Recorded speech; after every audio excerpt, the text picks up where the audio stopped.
Today, we dive into the chilling world of suspects who proved they were guilty even before they got to court. These are the cases where the interrogation room wasn't just a place for questions. It became a stage for danger. We'll explore the case of a man who came into a detective's office carrying a knife. While the detectives were speaking to him, he suddenly lunged, trying to stab the officer, a moment of pure chaos that could have turned deadly in seconds.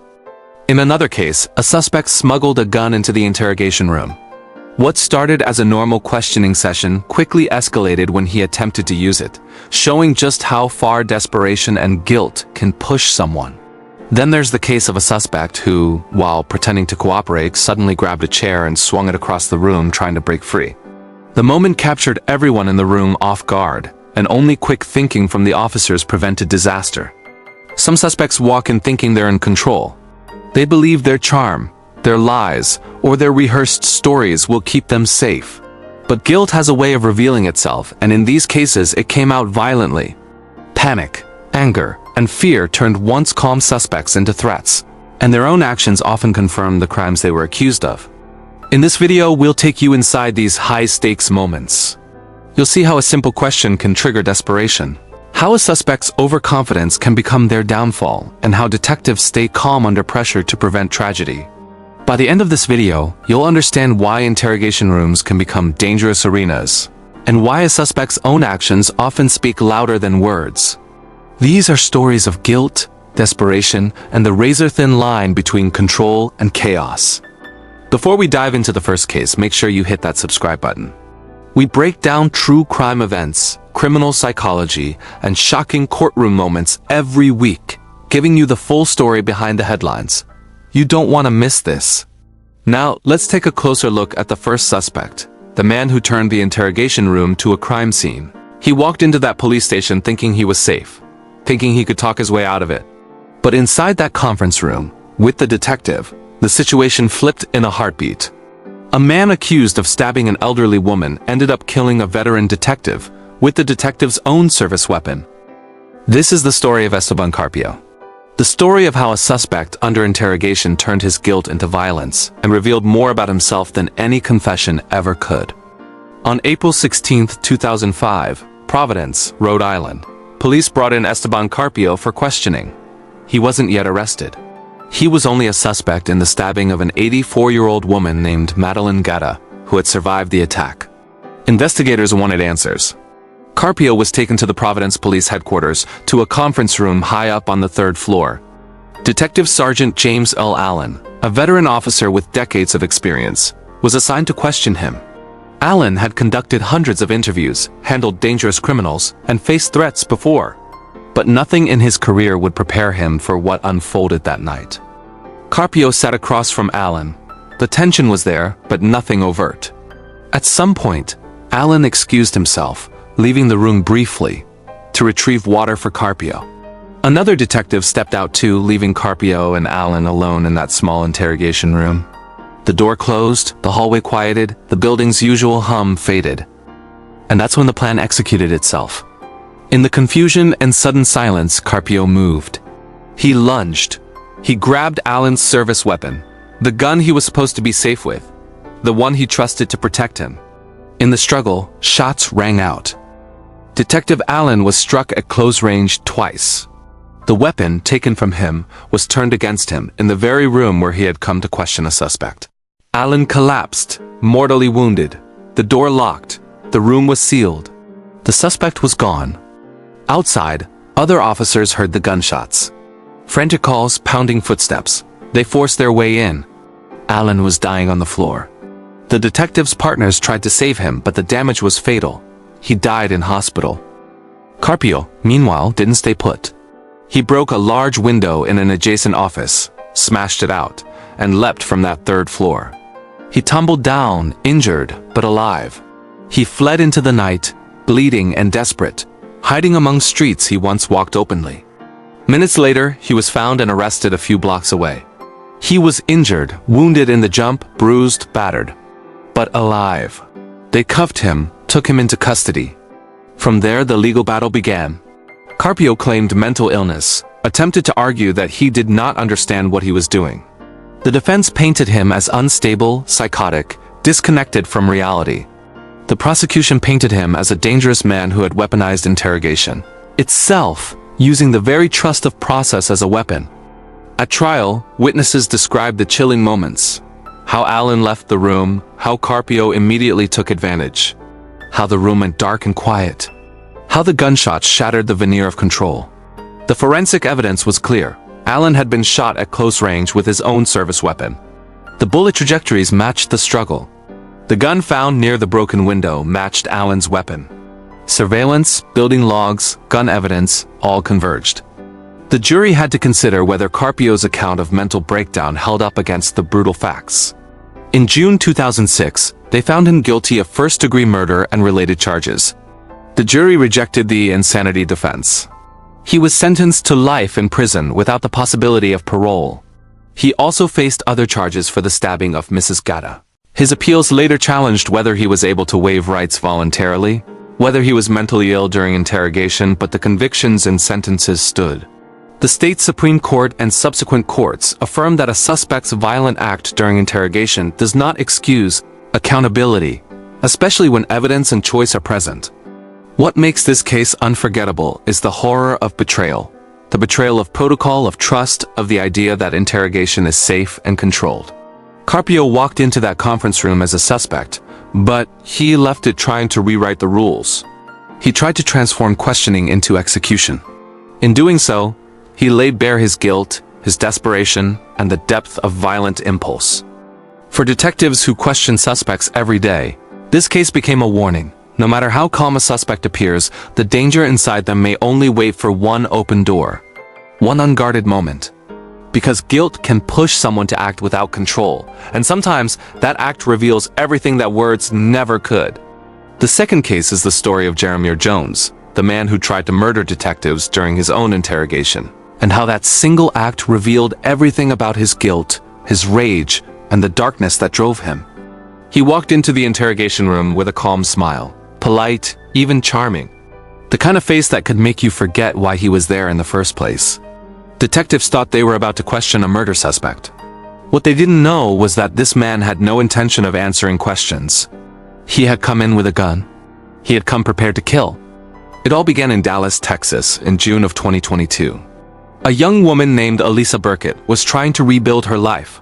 She had finally ended a toxic relationship with her boyfriend, Jeremiah Jones. For months, things had been bad, screaming matches, threats, breakups, and reconciliations that never lasted. Friends said she was terrified of him, but too kind-hearted to believe he would really hurt her.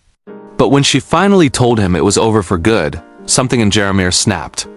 He was obsessed with control. He wanted to know where she went, who she talked to, what she posted online. And when Alyssa refused to answer his calls one night, Jeremiah's obsession turned to anger. He believed she had humiliated him. In his mind, she had to pay for it. On June 13, 2022, Alyssa came home to her apartment after work. Her 9-year-old daughter was there too, watching cartoons. A few minutes later, the doorbell rang. She looked through the peephole and froze. It was Jeremiah. She opened the door only slightly, just enough to speak, but Jeremiah forced his way in. Within seconds, the argument escalated. Neighbors heard shouting, then gunshots. By the time police arrived, Alyssa was lying in her living room, shot multiple times. Her daughter was crying beside her. The shooter was gone. The case was personal for detectives, not just because of the brutality, but because the victim's daughter had watched it all. The child told police, "It was Jeremiah. He shot my mom." Now police needed to find him. They traced his car across counties, coordinated with Houston authorities, and 2 days later they caught him in an apartment complex. He didn't resist. He didn't say much, just gave a blank stare as they cuffed him. Detectives transported him back to Dallas and scheduled an interrogation. They believed this would be straightforward. The evidence was overwhelming and they wanted him to confess. Jeremiah was calm when he entered the interrogation room. The cameras captured everything, his still expression, his steady breathing, his eyes scanning the corners of the room. He even made small talk with one of the detectives. What they didn't know was that Jeremiah had managed to smuggle a small handgun into the building, a .22 caliber pistol. Nobody knew how. Some believed it was hidden inside his waistband, wrapped with a layer of clothing. The pat-down during transfer somehow missed it. And as the detectives began the interview, Jeremir's mask began to slip. At first, he denied everything. He said he hadn't seen Elisa in days, that he'd been with friends. That the police were lying, but the detectives pressed harder. They told him they had his car on camera, his phone location data, witnesses. Jeremir leaned back, breathing heavily, his jaw tightening. He said, "You think you know what happened, but you don't." The detective leaned forward and asked, "Then tell us, Jeremir. Tell us what happened." That's when he reached under his shirt. In one motion, he pulled out the pistol and aimed it directly at the lead detective. For a split second, there was silence, then chaos. The gun went off, a flash of light. The bullet whizzed past the detective's ear, hitting the wall. Officers lunged for cover. Another detective dove behind the table, drawing his own weapon. In seconds, the small room was a storm of gunfire and shouting. "Drop it! Drop it!" They screamed. But Jeremir didn't stop. He fired again, hitting the table. One officer returned fire. The blast echoed through the room, rattling the walls. Jeremir stumbled, hit in the chest, but kept his finger on the trigger. Another shot hit him in the arm. Then he dropped to the floor, his weapon sliding across the tiles. When the gunfire stopped, the room was filled with smoke and ringing ears. The detectives, somehow, were unhurt. Jeremir Jones was bleeding but still alive. Paramedics rushed in. Officers restrained him as he cursed and screamed, calling the detectives liars and devils. It was the raw, unfiltered face of a man who could no longer hide who he truly was. He was taken to the hospital, treated under guard, and later transferred to jail, now facing capital murder and attempted murder of law enforcement charges. During the investigation, officers discovered the depth of Jeremir's obsession. He had been stalking Elisa for months. He had sent threatening messages, driven past her workplace, and told friends that, if I can't have her, nobody will. And when he killed her, he even took time to look her daughter in the eye before running away. At his trial, prosecutors didn't have to work hard to prove who he was. They showed the security footage from the interrogation room, the very moment he pulled the gun. Jurors sat in silence as they watched him fire at detectives who were simply trying to get the truth. Even his own defense team looked stunned. When the verdict came, the jury found him guilty on all counts. The judge sentenced him to death. Elisa's family sat in the courtroom holding hands. Her sister said, "He took everything from us, but at least now we can breathe knowing justice was done." For detectives, the memory of that interrogation room still lingers. One of them later said in an interview, "I've been doing this job for 20 years, and I've never been that close to dying in my own office. That day reminded me that evil doesn't always look crazy. Sometimes it looks calm." After the incident, the police department changed its security procedures. Every suspect, no matter how calm or cooperative, now goes through a second full-body scan before entering any interrogation room. Jeremir Jones' case became part of police training videos across the country. Today, he sits on death row in Texas. His name fading from the news cycle, but forever remembered by the detectives who stared death in the face that day. His story isn't just about murder, it's about arrogance. A man who thought he was smarter than everyone else, who believed he could shoot his way out of guilt. But in the end, that same arrogance became his downfall. Because no matter how calm or clever a suspect appears, the truth has a way of breaking through, sometimes quietly and sometimes with the echo of gunfire inside a small, windowless room. Number 3. Bible Blade Incident. When detectives brought Kenneth Ray Bostick into the room, they thought it was going to be one of those standard, quiet interrogations, the kind where you get more silence than words, more sighs than answers. Bostick wasn't loud, he wasn't angry, he was calm. Too calm. He had been picked up for questioning after a local store clerk in Tennessee was found brutally stabbed. The CCTV footage showed a man who looked like him, same jacket, same limp. So they brought him in just for questioning, they said. Detective Miller had been in the job for over 2 decades. He had seen everything, liars, criers, manipulators. But he always said the calm ones were the most dangerous. And Kenneth was the definition of calm. When they brought him in, he was holding a small, worn-out Bible, said he never went anywhere without it. He told the officers it was his comfort, so they let him keep it. At first, everything seemed fine. He sat down, looked straight into the detective's eyes and said, "I didn't kill nobody. I'm a man of God." Miller started the questioning slowly. Where he was the night before, who could vouch for him, why he was seen near the store. Kenneth answered softly, every word controlled, measured. But then the detective placed a photograph on the table, the still frame from the CCTV footage showing the killer's limp. That's when the first crack appeared. Kenneth's lips tightened. His breathing changed. His hand, the one resting on the Bible, began to twitch just slightly. Funny thing, Detective Miller said, the guy in the video walks with the same limp you got from that car accident last year. Kenneth didn't respond. Just stared. The room got quiet. Too quiet. And then suddenly, Kenneth said something that sent a chill through the room. Sometimes God tests his children with fire. The detective frowned. What do you mean by that? But before anyone could process it, Kenneth did something no one saw coming. He opened that Bible, and out fell a blade. A thin, sharpened piece of metal hidden between the pages. He lunged. In an instant, chaos filled the interrogation room. The table flipped. The metal chair screeched against the tiled floor. Miller barely had time to react. He threw himself sideways as the blade sliced through the air, grazing his arm. Another officer sitting by the door rushed forward. Kenneth screamed, "You can't judge me! Only God can judge me!" It took 3 officers to subdue him. One of them had to use a taser. Even then, Kenneth fought with terrifying strength, almost as if he wasn't there anymore, as if he had given himself over completely to the madness of that moment. When they finally restrained him, the officers stared at the Bible lying open on the floor. The pages were soaked in blood, his and Miller's. And there, between the verses, was the blade. It had been carefully hollowed into the spine of the book. So carefully, in fact, that unless you were looking for it, you'd never know. After the incident, investigators discovered that Bostic had planned the attack. He'd filed down the blade himself from a piece of a broken kitchen knife, then glued and stitched the pages around it. He brought it in hoping for the right moment, either to kill the detective or to take his own life. He later confessed, during a psychiatric evaluation, that he believed God told him the detective was the devil trying to trap him. The detective, thankfully, survived with minor injuries.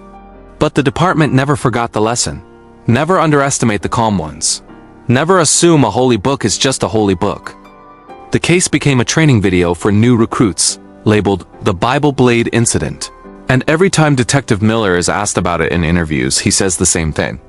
Evil doesn't always walk in with a scowl. Sometimes it walks in with a smile and a Bible. Number 4, the man who hid a gun in his boot.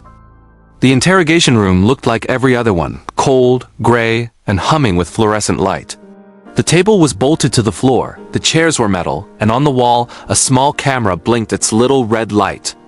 Detectives had brought in Joshua Johnson, a 32-year-old man from Kentucky, for questioning in connection with a double homicide. He looked exhausted, dark circles under his eyes, hands trembling slightly as he sat down. But he was polite. Too polite. "You'll mind if I just talk to my lawyer after this?"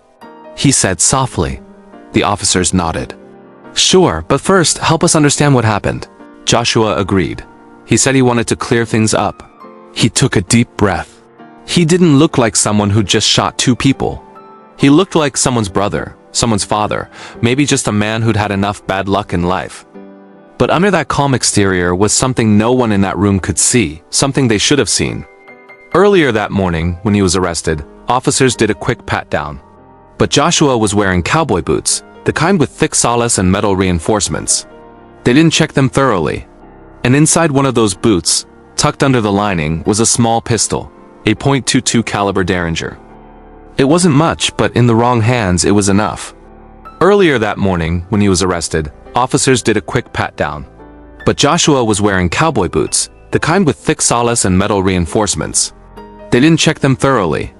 And inside one of those boots, tucked under the lining, was a small pistol, a .22 caliber Derringer.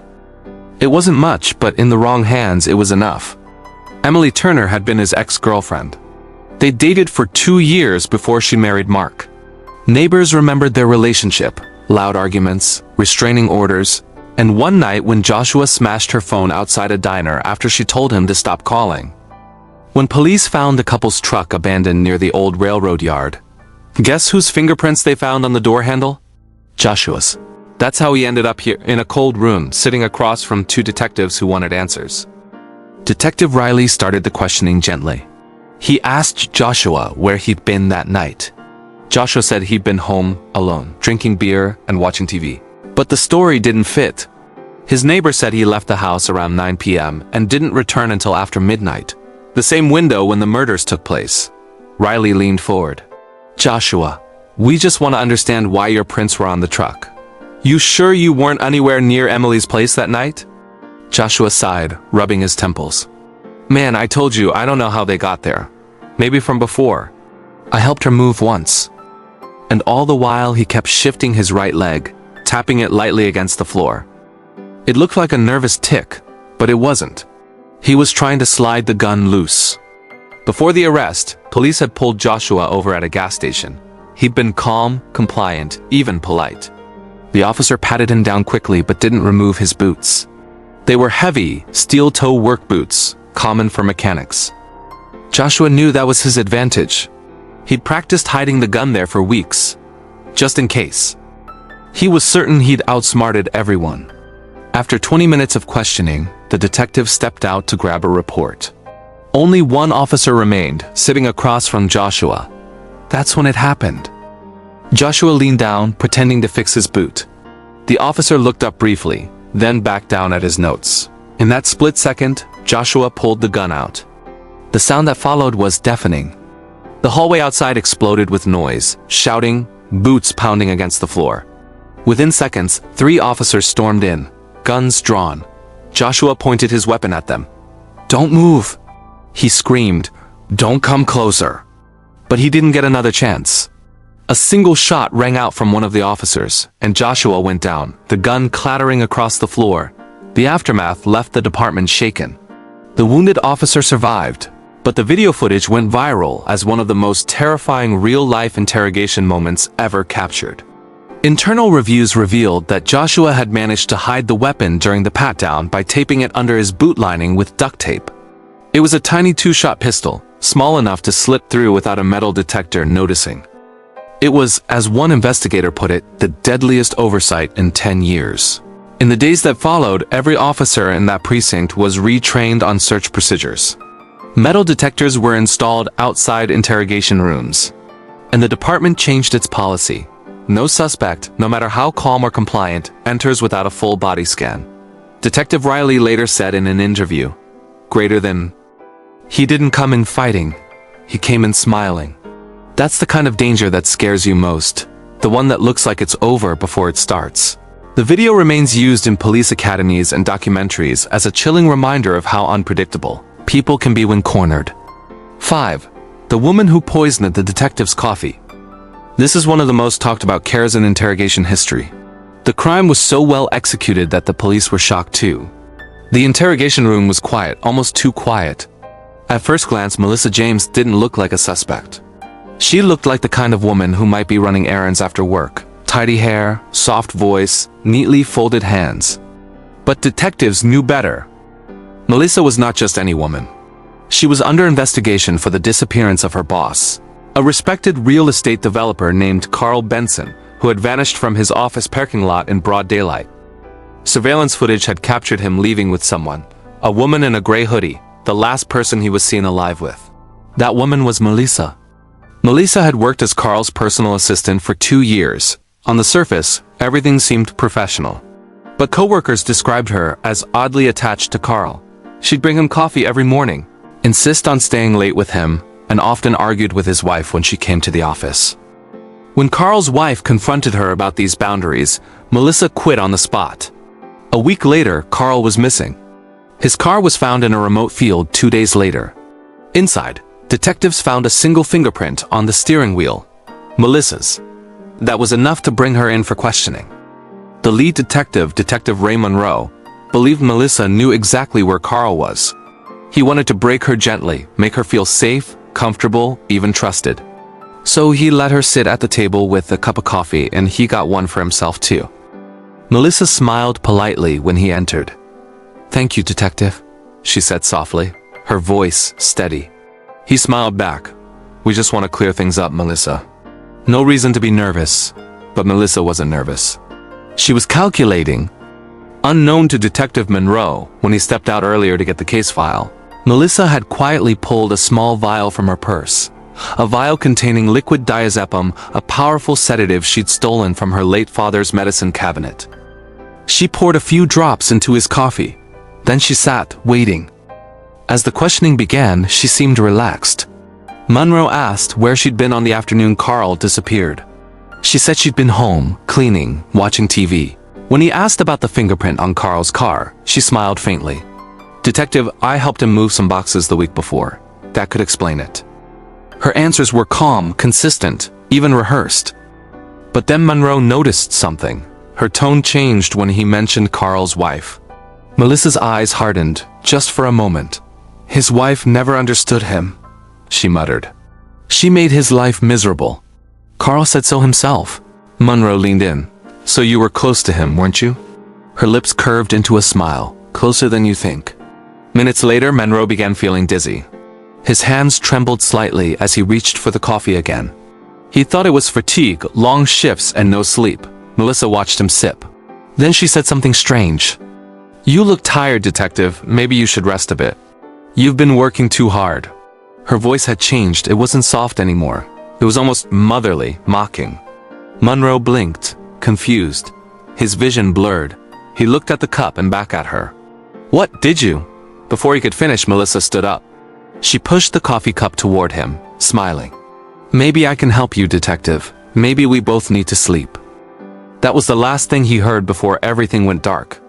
When the second detective, Officer Daniels, entered the room 15 minutes later, he found Monroe slumped over the table, breathing but unconscious. Melissa was gone. Security footage showed her walking calmly down the hall, waving politely at an officer near the exit. She wasn't running, wasn't hiding. She was composed, like a woman finishing a meeting. She made it to her car, drove out of the lot, and vanished. A statewide alert went out. For 2 days, she was nowhere to be found. Until a gas station attendant in Alabama recognized her face from the news. She'd stopped for gas and tried to pay in cash, her hands trembling. Police swarmed the area within minutes. Melissa was found hiding behind an abandoned motel, clutching her purse. The same purse she'd brought to the interrogation room. Inside it were tranquilizer vials, forged IDs, and a passport. She was arrested without incident. When investigators later tested Detective Monroe's coffee, it confirmed their worst suspicion. It contained a dangerously high dose of diazepam, enough to cause cardiac arrest if mixed with caffeine and stress. If Daniels hadn't entered when he did, Monroe might not have survived. When confronted, Melissa initially denied everything. But when the evidence of her fingerprints on the cup and the vial came up, she broke down. She confessed that she'd poisoned the detective to buy herself time to escape because she knew once they found Carl's body, it would be over. Carl Benson's remains were discovered 2 weeks later, buried in a shallow grave behind a rental property owned by Melissa's uncle. She had shot him during an argument, wrapped his body in a tarp, and buried him that same night.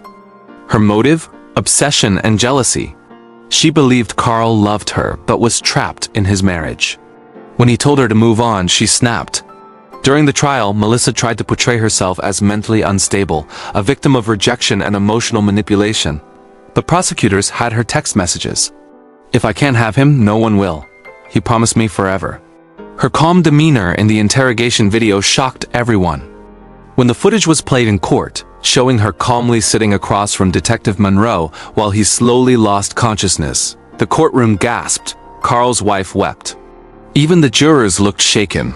Melissa showed no emotion. She was sentenced to life in prison without parole for first-degree murder and attempted murder of a law enforcement officer. Detective Monroe eventually recovered and returned to duty. In interviews later, he admitted he blamed himself for not noticing the warning signs, the calmness, the manipulation, the misplaced kindness. He said something that stuck with many who watched that trial. Greater than evil doesn't always look like anger. Sometimes it looks like politeness. Thank you for following this documentary. If you enjoyed it, then you'll want to stay around by clicking the subscribe button so you never miss our other documentaries. See you in the next video.